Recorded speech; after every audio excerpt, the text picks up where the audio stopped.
Oi, eu sou a Emanuele Costa, especialista em IELTS, e hoje a gente começa a aula 2, que é nesta aula que eu vou te mostrar a base, os pilares para você tirar a nota máxima no IELTS. E eu quero que você saiba que isso aqui é uma sequência de aulas. Então, é muito importante que você tenha assistido a aula 1, porque foi nessa aula que eu falei várias coisas importantes, inclusive erros que as pessoas cometem. São erros básicos, mas eu entendo. Ninguém nunca te explicou como é que funciona a prova do IELTS. E até então você está se preparando do jeito que você sabe, do jeito que você acha que tem que ser feito. Então, eu acho super importante que você assista a aula 1. Mas daqui a pouco eu vou dar uma breve repassada sobre absolutamente tudo que eu falei na segunda-feira. Até porque hoje eu vou te dar os princípios, a base do que você precisa fazer para que você tenha e construa uma base sólida, uma preparação que seja sólida, que você conheça a prova muito bem. Porque se você quiser construir, inclusive, um prédio em cima, você consegue. Porque quem tem base fraca, que é o que acontece quando as pessoas fazem os erros lá da aula 1, e elas têm uma base muito fraca, ela não consegue subir uma casa de concreto ali. O máximo que ela faz é subir uma casinha de palha e quando bate qualquer vento, derruba, porque fica frágil. E você não quer uma base frágil. Porque você não quer correr o risco de ter que não passar na prova, de ter que começar tudo do zero, de ter que fazer a prova de novo, pagar a prova de novo, se submeter àquela pressão de novo. Então, é super importante que você assista a aula 1. Mas hoje, na aula de hoje, eu vou falar sobre essas bases, esses pilares que são fortes para que você construa a sua base de conhecimento sólida, para que você tenha o seu resultado que você quer o mais breve possível, que você alcance a nota máxima do IELTS. Então fica ligado, porque hoje vai ser a aula. E sexta sim, sexta você vai ter a trilha, que é exatamente como você vai fazer o começo dessa construção, passo a passo de como é que você vai chegar lá. E também na aula de sexta é que eu vou te dar uma oportunidade. Eu vou abrir a turma do IELTS Academy de 2025. Então, é super importante que você assista essa aula, que vai ter muito conteúdo. E a aula de sexta-feira vai ser um passo adiante, porque aí você vai poder fazer parte dessa turma do IELTS Academy. Mas eu vou falar mais detalhes na aula de sexta. Mas, olha, eu não sei se você faz parte da turma do descomprometido ou se você é comprometido, o que eu espero que você seja, mas se você já faz parte da turma dos comprometidos, assim espero, você já está com papel e caneta na mão. Você já está num ambiente seguro, você já está tranquilo. Você não está mais com o celular na mão fazendo outra coisa, você está aqui comigo, prestando atenção nessa aula. E o conteúdo vai ser pesado. Eu preciso da sua full attention, eu preciso da sua atenção por completo. Estamos começando agora, são 8 horas aproximadamente e não temos horário certo para terminar. Então, já coloca aqui nos comentários para mim da onde você está assistindo a minha aula e me fala qual que é o seu objetivo com a prova do IELTS. É estudar fora? É trabalhar? É para fazer mestrado? É para fazer doutorado? Diz aí. Então, agora vamos começar com a nossa revisão. Let's go? Bom, subestimar a prova é o nosso erro 1. Logo, se você não conhece a prova, você está subestimando ela. Você deixa de estudar porque você acha que você já tem inglês suficiente ou porque, por algum motivo, você acha que a prova é simples, é uma prova de inglês, quando na verdade a prova é em inglês e vai te cobrar outras habilidades que não apenas inglês, e aí você acaba se dando mal.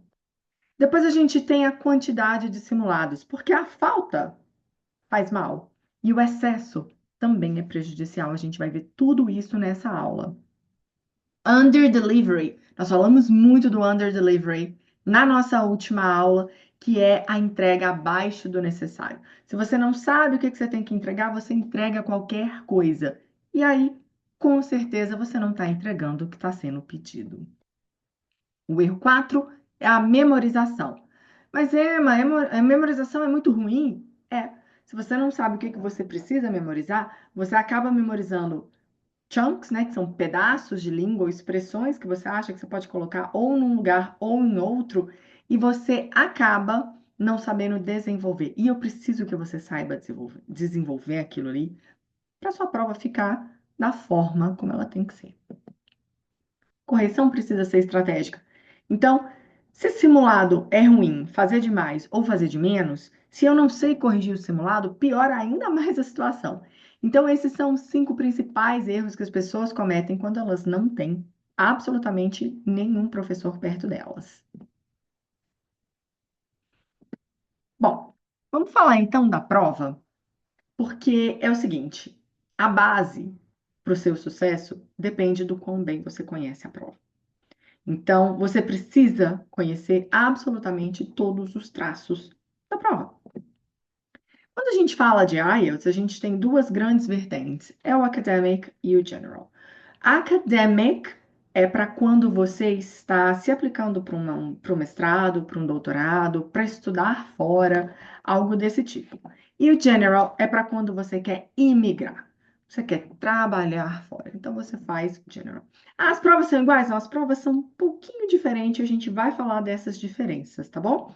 E ainda tem o IELTS e o QAVI. O UKVI, geralmente, ele é para imigração. Como a gente já sabe, quando a gente fala de proficiência, a gente tem as três grandes provas. A gente tem TOEFL, IELTS, a gente tem Cambridge. Mas a única que é aceita e requisitada para você imigrar ou estudar é o IELTS. Então, para você ir para o Canadá, para você ir para qualquer país de língua inglesa do Reino Unido, para você ir para a Austrália ou para Nova Zelândia, se você quer imigrar, você geralmente é solicitado que faça o IELTS e ele tem que ser o UKVI, que aqui no Brasil geralmente ele é realizado em São Paulo. Mas ou ele é o general ou ele é o academic. É a única coisa que muda é a forma como a prova o resultado é entregado para você. Então, isso tem que estar bem claro qual que é o seu objetivo com a prova. O IELTS ele é dividido em 4 partes. Então, a gente tem o listening, que tem 4 passagens no total, são 40 questões, e ele dura ali mais ou menos 30 minutos. Depois a gente tem o reading, que tem 3 passagens, são 40 questões no total, e são 60 minutos. Além disso, a gente tem o writing. O writing, ele é dividido em 2 tarefas. Deixa eu anotar aqui para vocês. Na verdade, são 2 tarefas. A tarefa um e a tarefa 2. A tarefa um, quando a gente pensa em general, vou marcar aqui. O reading é diferente para o general e para o academic. E o writing também. O listening é igual. E o speaking também é igual. E aí, o que muda no writing, por exemplo, é a task 1, né? É a tarefa 1. A tarefa 1 é diferente, a gente vai falar disso. E o reading, a prova, os textos, a estrutura do texto é um pouco mais diferente. Mas, anyways, você tem 60 minutos para fazer o reading. E no writing, você tem 60 minutos também. Que a gente sugere que você use 20 minutos para fazer a tarefa 1, que tecnicamente é mais simples, e 40 minutos para fazer a task 2, que é um pouco mais complexa. Já o speaking é dividido em 3 partes e ele tem mais ou menos uma duração ali de 11 a 14 minutos. Bora lá? Se tiver qualquer dúvida, pode ir colocando aqui no chat que a gente vai respondendo ali para vocês. Alright? Bom, vamos falar um pouquinho mais de listening. Vamos falar dessa prova que a gente só escuta uma única vez. Que uma das maiores habilidades que a gente tem que ter e aprender a desenvolver quando a gente está se preparando é o time management, né? Que é o gerenciamento de tempo. Por quê? Preferencialmente bem escrito. Por quê? Porque quando a gente está falando de listening, uma respirada, quando eu falo de listening, uma respirada no horário errado te faz perder a questão. E se você perde uma questão, geralmente isso gera uma ansiedade muito grande, porque você começa a falar, meu Deus, eu perdi, eu preciso prestar atenção, nananana, e você acaba perdendo mais e mais questões, aquilo ali vira uma bola de neve. Então, quando a gente trabalha com listening, a gente precisa entender que o gerenciamento de tempo é chave. Você precisa aprender a desenvolver, você precisa entender exatamente como que funciona cada parte da prova para que você esteja preparado. Então, a gente já sabe que o listening é dividido em 4 sections, em 4 sessões. 10 questões na primeira sessão, 10 questões na segunda sessão, mais 10 questões na terceira sessão e 10 questões na quarta sessão. E aí, o que é importante a gente entender? Que é importante a gente ver que a prova é progressiva. A prova de listening, ela é progressiva. Então, a parte 1, ela é a mais fácil, a 2 um pouco mais difícil, a 3 um pouquinho mais difícil, e a 4 é a última parte, tecnicamente é a mais difícil. Então, se você já sabe disso, inclusive, você já consegue construir a sua estratégia. Então, preste atenção. Time management é uma palavra que você vai me ouvir muito dizendo na aula de hoje e para sempre. E entender qual estratégia é a melhor para você no listening também é uma coisa que eu repito com muita constância. Bom, só para recapitular, o listening é formado de 40 minutos, de 40 questões, desculpa, são mais ou menos 30 minutos. O áudio segue a ordem das questões, mas isso a gente fala em outro momento. E ao final de cada sessão você tem 30 segundos para conferir sua resposta. Gente, isso aqui é ouro, tá? Por quê? Porque a prova, eu costumo dizer que é uma very friendly test, é uma prova que é amigável. Ela tá ali para te ajudar, ela quer o seu sucesso. E se você consegue, conhece essas informações aqui, meu querido, você já está um passo na frente de muitas outras pessoas. E uma coisa que você tem que lembrar, de novo, é que você só escuta o áudio uma única vez. Então, é isso. Você só escuta o áudio uma única vez. Piscou, perdeu, acabou. Bora para a prova de reading? Bom, a prova de reading, eu trouxe aqui vários tipos de questão. Como eu falei, o reading ele é diferente do general para o academic, mas os tipos de questão são exatamente idênticos. Além de serem idênticos, as estratégias que a gente usa para fazer a prova de reading são as mesmas. O que muda é o tipo de texto, tá? Mas veja bem, eu também tenho 40 questões, eu também tenho 60 minutos, eu preciso do time management ali contado, porque o gerenciamento de tempo é vida na prova do IELTS, porque você tem 3 textos, 40 questões, 60 minutos. Não bate, né? Como é que você vai ler 3 textos gigantescos e densos em 60 minutos? E responder as questões, né? Sendo que aqui a gente ainda tem algumas questões que são um pouquinho mais chatas, que precisam de um pouco mais de dedicação.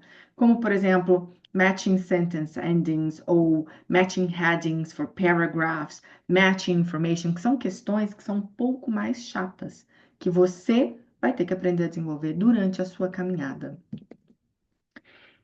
E, claro, uma das principais técnicas de gerenciamento de estratégias de leitura, desculpa, são os Skimming and Scanning, né? Que é uma coisa que é básica de qualquer leitor que está se preparando para o IELTS.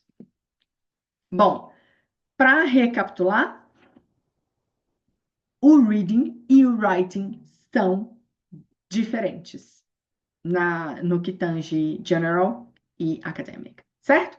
Então, aqui é importante a gente lembrar que a estrutura da prova é igual, tanto para o general quanto para o academic. O que muda são os tipos de texto, ou gêneros textuais, como a gente fala. Dentro do academic, você vai ter textos que são mais relacionados a artigos científicos. E dentro do general training, você vai ter textos que podem ser folder, convite de festa, página de revista para você analisar. Mas os tipos de questão são os mesmos, a estrutura é a mesma, a estratégia é a mesma. Ok? No writing, nós temos 2 tarefas, como eu falei lá em cima. O que muda para a gente aqui, do general para o academic, é o task 1.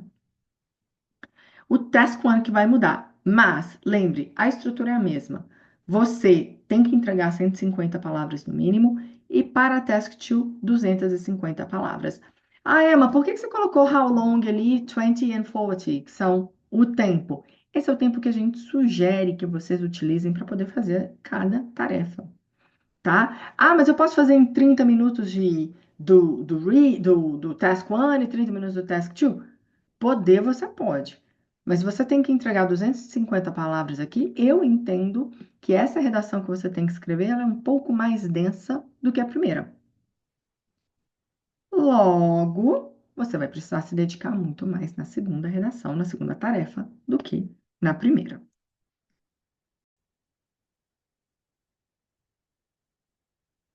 Bom, então, o que que é crucial para a gente sair da aula de hoje sabendo sobre writing, especificamente? Nós temos duas grandes tarefas que a gente precisa entregar em 60 minutos.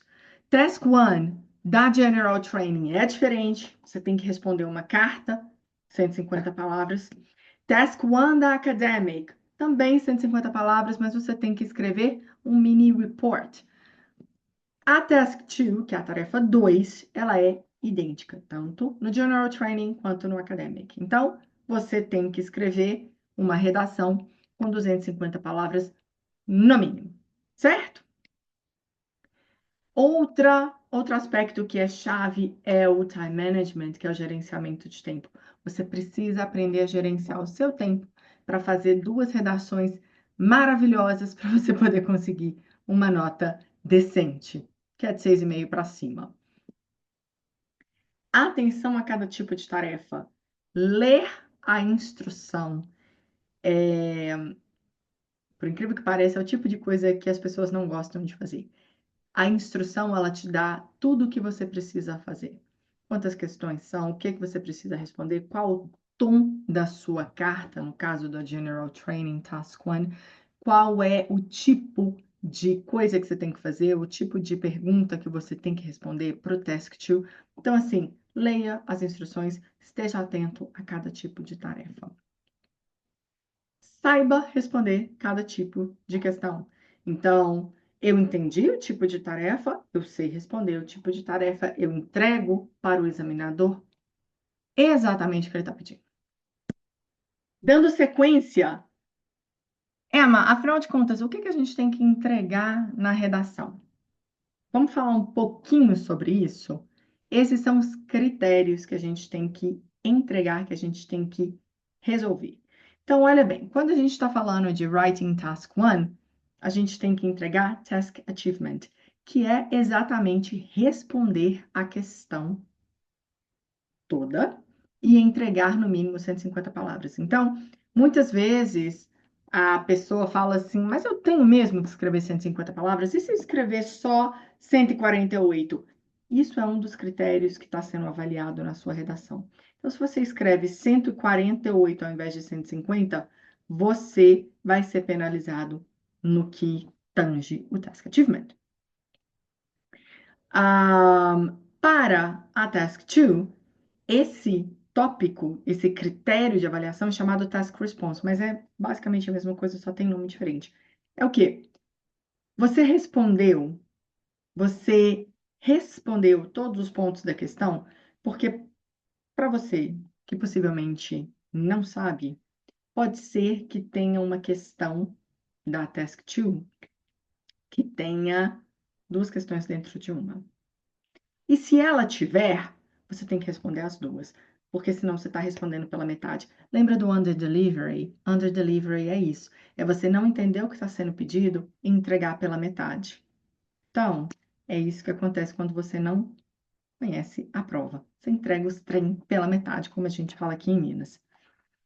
Outra coisa que várias pessoas perguntam: ah, mas veja, eu tenho que dar a minha opinião? Tem, você está sendo pedido para dar a sua opinião. Mas eu sou a favor, tudo bem. Mas eu sou contra, tudo bem. O que o examinador quer saber, no fundo, é se você teve a capacidade de entregar um argumento que é justificável. Eu gosto sempre de dar um exemplo bem mineiro. Suponha que você tem essa pergunta. Você acha que o futebol é interessante? Sim. Você prefere o time do Galo ou o time do Cruzeiro? Dê a sua opinião. Você tem que dar a sua opinião. O examinador não quer nem saber o que é o time do Galo, o que é o time do Cruzeiro. Ele quer saber se você falou, ah, é Galo. Por quê? Ah, é Cruzeiro. Por quê? Ah, é, mas você não falou do América, você não falou do Flamengo. Não, é um exemplo bem local. Mas é só para isso. É só para te trazer, é só para te contextualizar do que o examinador não quer saber qual é o seu lado de opinião. Ele quer saber se você é capaz de dar argumentos satisfatórios na sua redação. É isso. O critério é esse. Aliás, suas ideias também são relevantes para a pergunta? Porque se eu estou perguntando banana e você está me respondendo de carro ou de futebol, você tem que saber linkar muito bem a sua ideia para que a sua ideia seja relevante para a redação. Senão, meu querido, você está enchendo linguiça. E para encher linguiça com classe, porque tem essa possibilidade, você consegue fazer isso muito bem feito se você tiver sido bem ensinado.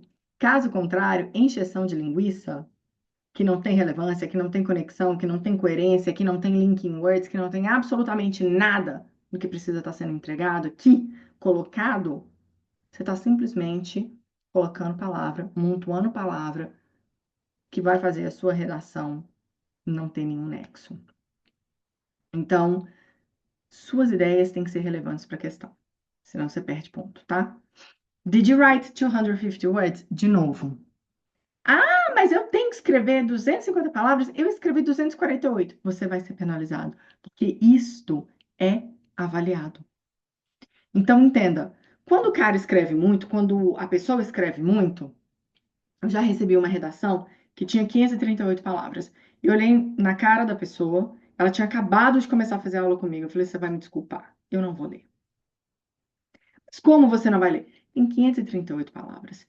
Se o British Council pede 250, é porque o que você tem que fazer tem que estar entre 250 e 280. Não tem que estar em 500. E quanto mais a pessoa fala, mais a fala perde o nexo. Quanto mais a pessoa escreve, mais a escrita perde o nexo. Seja objetivo. Se tem uma coisa na escrita estrangeira que nós brasileiros não temos, é a objetividade. Isso a gente vai ter que aprender para desenvolver e entregar uma boa redação. Depois a gente entra em coherence and cohesion. O que é isso? A sua escrita é fácil de ser entendida? As suas ideias estão organizadas e ligadas claramente? Tem nexo, tem lógica, tem fluidez no seu texto. Seu texto é suave de ser lido, ou como a gente fala em inglês, né? Is it smooth to be read?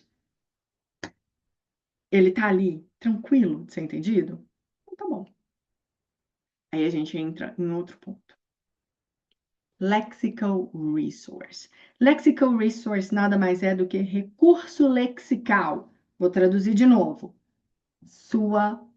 Seu uso de vocabulário. Qual é a quantidade de vocabulário que tem no seu texto? É repetitivo? É muito simplista? Como é que é? Então, quando a gente fala que a gente tem que aprender vocabulário para o IELTS, tem, mas cuidado. A gente confunde palavras simples com palavras repetidas ou com palavras pobres. Existe uma grande diferença entre palavras pobres e palavras simples. Né? Uma palavra simples, por exemplo, seria in addition, que é uma expressão. Você está substituindo o quê? And. Se você encher o seu texto de and, seu discurso toda hora, ele fica um texto pobre. Agora, se você varia nesse tipo de palavra, né? Então, and, in addition, besides, furthermore. Se você coloca palavras que são simples, mas que estão substituindo ali, seu texto ele sai de uma banda 5,5, 6 para uma banda 6,5, 7. Fácil. Não é saber palavras extremamente rebuscadas. É saber palavras, é conhecer palavras que são, como eu chamo, né, no meu quadro no Instagram, Smart Substitutions, são substituições que são inteligentes. Saber fazer esse tipo de substituição vale muito mais do que ficar memorizando palavras que você não vai saber usar, não vai saber desenvolver, enfim. Por último, grammatical range and accuracy, que é o quão accurate, o quão correto é o seu uso de gramática. Eu tenho dois lados aqui, tá? De novo. Aqui, para eu atingir essa band, a pergunta é: você usou estruturas gramaticais variadas corretamente, efetivamente? Por que que eu tenho duas vertentes? Porque tem a pessoa que pode virar e falar assim: ah, mas eu quero ficar segura. Ao invés de tentar usar tipo, sei lá, condicionais, ou tentar usar os tempos verbais mais elaborados, eu vou usar muito bem utilizado o simples. Pode ser? Poder pode. Mas deixa eu te contar uma coisa. Quando você coloca o muito simples nesse contexto, tipo, você poderia estar usando um present perfect, mas você fica ali só tentando usar o simple past, simple past. Primeiro, você pode estar misusing, ou seja, você pode estar fazendo a utilização incorreta de um tempo verbal. Segundo, quando a gente usa tempos verbais muito básicos, a gente fica na banda 6. Você não passa para cima. Se você chegar na banda 6, né? Porque geralmente você fica ali na 5, 6, 5, 6. Se você quer atingir uma nota mais alta, essa parte aqui, range, effectively, essas duas partes são de extrema importância para você. Então, sim, você precisa entender como você usa bem a gramática. E sim, você precisa usá-la de forma variada. Então, quando você responde tudo isso aqui, sua nota começa a ficar bonita. É sobre isso. Então, você tem que saber entregar tudo isso para que você tenha uma nota boa. Combinado? Bom. Então, vamos ver alguns exemplos de tarefa aqui? Para Task One, isso seriam dois gráficos que você precisa comparar. Então, você recebe aqui eu espero que você saiba o nome desse gráfico, mas se você não sabe, eu vou te dizer, não é pizza chart. Por favor. Pizza, a gente fala, é gráfico pizza, né, em português. Em inglês é pie chart. Então, aqui você tem que comparar. Tá, eu vou escrever para você. Calma, calma, calma. Pie chart. Então, aqui você tem um pie chart e um bar graph. Então, você tem que fazer a comparação de um pie chart e um bar graph. Aqui. Ah, por que que um é chart e outro é graph? Não mate o mensageiro, o foco aqui é outro. Ou você ainda pode ter aqui, veja bem, você pode ter um bar graph, você pode ter uma table, pie chart, você pode ter um map, você pode ter um diagram ou você pode ter um line graph. Tudo isso são possibilidades que você pode ter no seu tipo de tarefa 1 do academic. Então vamos lá? Esse é um tipo de tarefa que você vai encontrar tanto no general quanto no academic. Task 2. Olha só. It is much easier to learn in a small class than in a larger one. To what extent do you agree or disagree? Então, aqui a gente tem claramente. Apertei o botão errado. Um. Jesus? Um agree or disagree. Você tem que concordar ou discordar. Igual o exemplo que eu dei do futebol, aqui você tem que concordar ou discordar. É muito mais fácil você aprender numa sala de aula pequena ou numa sala de aula grande. Você tem que dar a sua opinião. Ah, eu posso ficar no muro? Você tem recurso linguístico para isso, meu querido? Porque se você tiver, você pode fazer o que você quiser. A redação é sua, desde que você entregue os critérios que são necessários. Entregou os critérios, se você está em cima do muro, se você não está, se você concorda, se você discorda, se você fez o que tinha que ser feito de uma forma coesa, coerente, clara, lógica, com recurso linguístico variado, com recurso gramatical variado, eu não aconselho, porque é muito mais difícil, você tem que se desdobrar para escrever, mas isso aí já é uma outra aula.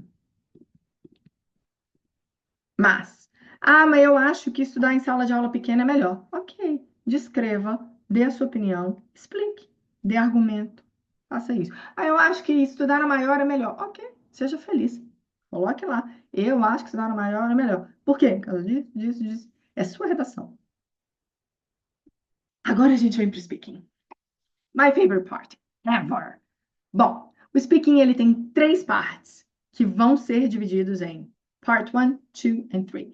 Na part 1, que ela deve durar entre mais ou menos 4 ou 5 minutos, você vai ter que responder perguntas sobre você, as atividades que você faz no dia a dia. Na parte 2, é a parte que você recebe um cartão. Você tem 1 minuto. Deixa aqui. 1 minuto para preparar a sua resposta.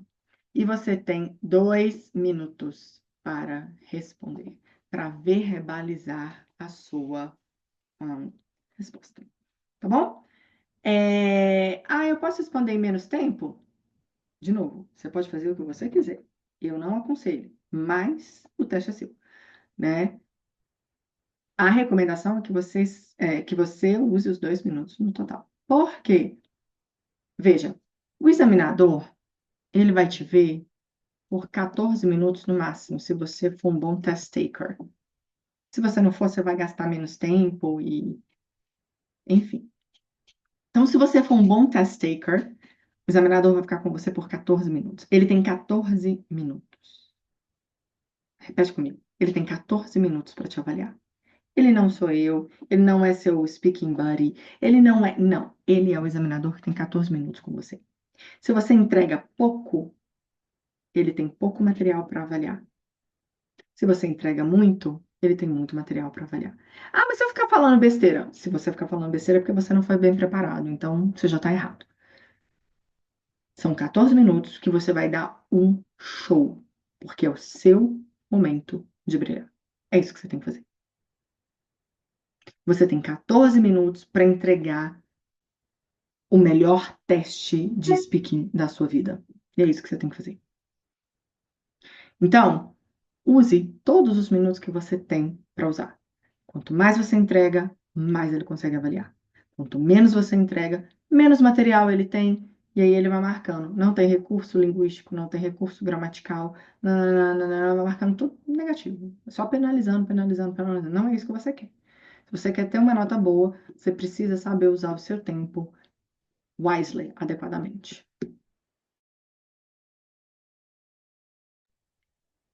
Então, recapitulando o speaking, showtime. Showtime é a sua hora de brilhar. Use-a da melhor forma possível. O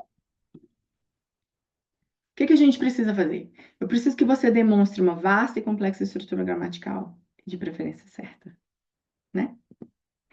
Eu preciso que você varie o seu vocabulário. Eu preciso que você nunca memorize respostas para o seu exame. Nunca. Isso só vai te atrapalhar. Eu preciso que você mantenha um discurso coeso, lógico. E eu preciso que você responda a pergunta corretamente. Posso perguntar para o examinador se eu não entendi a pergunta? Claro. É muito melhor você falar assim, excuse me, I didn't quite get what you said, do que você responder banana quando ele está te perguntando de carro. Porque aí ele vai marcar lá, não compreendeu. Agora, se você pergunta, se você tem jeitinho, se você consegue olhar para ele e falar assim, I'm sorry, can you repeat that, please? Ou, I'm sorry, can you rephrase that, please? Ele vai ter muito mais gosto e ele vai entender, ok, ele não entendeu isso, mas ele respondeu o resto. É muito melhor do que você entregar uma resposta nada a ver. Pensa nisso.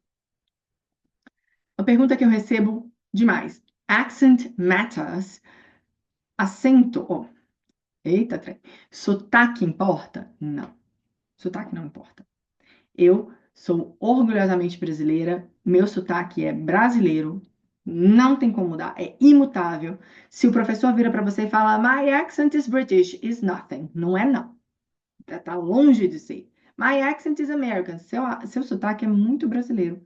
você pode ter alguns features que te remetem a uma aproximação ao sotaque XYZ, mas seu sotaque ele sempre vai carregar, esse é o registro vocal, ele sempre vai carregar a sua marca de nascença. É difícil, a pessoa pode morar lá 50 anos, que aí ela pode começar a pensar em mudar. Mas antes disso, anyways. Bora lá falar dos simulados, então? Então vamos lá. O que que a falta do simulado faz? A falta de simulado, quando você não faz simulado, isso implica numa falta de treino, porque afinal de contas é uma prova. Você precisa treinar, você precisa estar familiarizado com a prova, porque isso é o que te traz experiência. Isso é o que te traz gerenciamento de tempo. Você só consegue gerenciar bem o seu tempo quando você tem prática. E é uma prática guiada. Você, além disso tudo, você ainda tem a. Você desconhece os seus pontos fracos. Porque se você não está fazendo o simulado, você não sabe aonde você precisa melhorar. É no seu tempo de, é no seu gerenciamento de tempo de reading. Você está perdendo alguma coisa lá no listening? A sua prova está sendo, a sua prova escrita está sendo mal feita, ou está sendo bem feita? O que que você está pecando? Aonde você está pecando? Isso tudo você só consegue com a prática, com fazendo simulados. E aí você entra na ansiedade e falta de confiança. Você não sabe qual que é o resultado que você vai ter, então você fica ansioso. Poxa, mas eu quero muito fazer, eu não sei quanto que eu vou tirar, e se eu for mal, e se eu for bem? Se você for mal, você precisa melhorar. Você precisa entender aonde você está para você desenhar o seu caminho, para você saber onde você quer chegar, né? Para você desenhar o seu caminho para onde você quer chegar. Falta de confiança, porque você não sabe o que vai acontecer. Aí, se eu for bem, se você for bem, ótimo, continua. Existe uma média. Você faz ali alguns simulados, deu tudo certo, tem dado certo, vai lá, parte para a prova oficial. Agora, se você não tem essa prática, como é que você sabe? Aí acontece, igual já aconteceu várias vezes da pessoa chegar para mim. Eu já fiz 3 provas, eu não consegui passar. Eu falei, meu filho, como que você fez? Você fez uma, não passou, você já precisa mudar a rota. Tem que mudar a rota. Você tem que ficar esperto com isso. E baixa resistência mental. A prova é mais ou menos como uma corrida, no sentido de que se você não treina, você não tem resistência. Você está sabendo que a prova você tem que ficar sentado durante 2 horas e praticamente 3 horas, né? 2 horas e 40 minutos, mais ou menos. Você tem resistência para isso? Você consegue fazer isso? Porque, olha, se você não treina essa resistência, você fica cansado, você quer levantar, você não sabe a hora que você pode ir no banheiro, você não consegue condicionar o seu corpo a ficar sentado ali para você fazer o que você precisa fazer, né? Porque essa é a vida do adulto, você tem que fazer o que você tem que fazer. Então, a falta do simulado faz exatamente tudo isso com você. É assim que você quer chegar no dia da sua prova? Sem treino, sem experiência, sem saber gerenciar o seu tempo, sem conhecer aonde você pode errar e onde você não pode errar, porque isso também é estratégia. Saber onde você pode errar e saber aonde você não pode errar faz parte da estratégia. Você chega ansioso, você não sabe se você vai bem, se você vai mal, e aí no meio da prova você já quer desistir. Não, o que que é isso? Calma. Não, não é assim não. Agora, o excesso de simulado, ele também atrapalha. Principalmente porque, se você não sabe quais são os pontos que têm que ser corrigidos, muito possivelmente a sua correção, porque você, lembra, a sua prática não é guiada. Então, a sua correção ela vai ser superficial e inadequada. Porque te falta critério, te falta clareza quando você vai corrigir suas redações. Inclusive, quando você vai corrigir as suas multiple choice, suas questões de múltipla escolha, que são as questões fechadas, pode se dar mal. Porque você não sabe se pode colocar S, não coloca S, se a concordância conta ponto, se não conta, o que que é concordância, você não sabe de nada disso. Competência que você tem para fazer uma correção de simulado? Eu não consigo te responder, você que precisa responder isso. Ilusão do progresso. Porque você fica, fiz 10 provas, fiz 15 provas, você corrigiu todas as provas erradas. Qual progresso você teve de fato? Houve progresso de fato? Não sei. Com isso, a ansiedade ela fica ainda pior. Eu estou fazendo simulado, eu tô fazendo... ainda tem, é interessante. Ainda tem um aluno que faz, não mesmo. Ainda tem a pessoa que faz simulado e não consegue melhorar, porque ela não consegue identificar os pontos de melhoria dela no simulado. Ela não consegue identificar em qual parte do simulado ela está errando que ela precisa melhorar. E ela fica fazendo o quê? Repetindo erro, repetindo erro, repetindo erro. Nossa, mas eu fiz 15 simulados e continuo sem sair do lugar. E vai continuar, vai fazer mais 15 e vai continuar. Porque você não tem alguém para te guiar. Entenda a necessidade de você ter um professor do seu lado, que seja competente. Por favor. Esse tanto de coisa te leva à exaustão e ao burnout. Porque você fica tão cansado. Ai, eu fiz muito simulado já. Ai, meu Deus, que eu não sei o quê. Ainda tem a pessoa que faz. Ah, vou fazer um simulado aqui. A mãe chama, o cachorro aparece, o vizinho grita, aquele tanto de coisa acontecendo que você não consegue fazer um simulado como deveria ser. Um simulado como deveria ser é um simulado que segue as normas do dia oficial da sua prova. Ah, mas eu não sei quais são as normas. Então, tá vendo? Não sabe. Por quê? Porque não tem ninguém te acompanhando ali para fazer o trem do jeito que tem que ser feito. É isso. Tem condição. Então, é por isso que o simulado, ele é, sabe? Ele é tricky. Você precisa arrumar um equilíbrio. Ele é muito traiçoeiro. Se é de menos, está faltando, e se é de mais, pode te prejudicar muito. Gente, a questão do simulado, ela é muito, mas ela é muito séria. A correção, ela precisa ser cirúrgica, ela precisa ser estratégica. Então, além disso, a gente precisa muito entender o papel do treinador, mentor, professor, que é o papel do guia. Eu queria compartilhar aqui com vocês o áudio de uma aluna minha. Hello, my name is Marina. I was Manu's student in her IELTS extensive course, and I recently got the score that I needed. Well, I believe that having Manu as a teacher was very important for me in many stages of my preparation. First of all, about the basic notions about the test and the test strategies, this was fundamental. I mean, understanding the test is fundamental, and she didn't assume that we already knew it, which was great. And it helped me to avoid getting lost in this huge amount of information that we can find on the internet. So, but in my opinion, the best thing, the most important thing for me was the fact that Manu was concerned about my difficulties beyond the test. There was a mock test, one of my last ones, that I got very nervous, and I told her, Manu, I'm not sure if I'll do well in this one because I was nervous. And instead of saying, oh, you have to solve this because this might influence on your test results, she asked me, why were you nervous? What happened? And I really loved that. And she tried to understand, to help, you know. Our last conversation, our last individual meeting was basically a conversation about that, and it helped me to get confidence, to be confident to take the test. So I loved it. I'm really happy that I could achieve what I wanted, and I was happy to be her student. That's it. É exatamente isso. Ir para a sua prova com a confiança inabalada, tendo certeza da nota que você vai tirar, isso não tem preço. Isso não tem preço. E mesmo a Marina, já sendo muito boa, ter uma preparação humanizada foi o divisor de águas do resultado dela. E você também consegue ter essa preparação.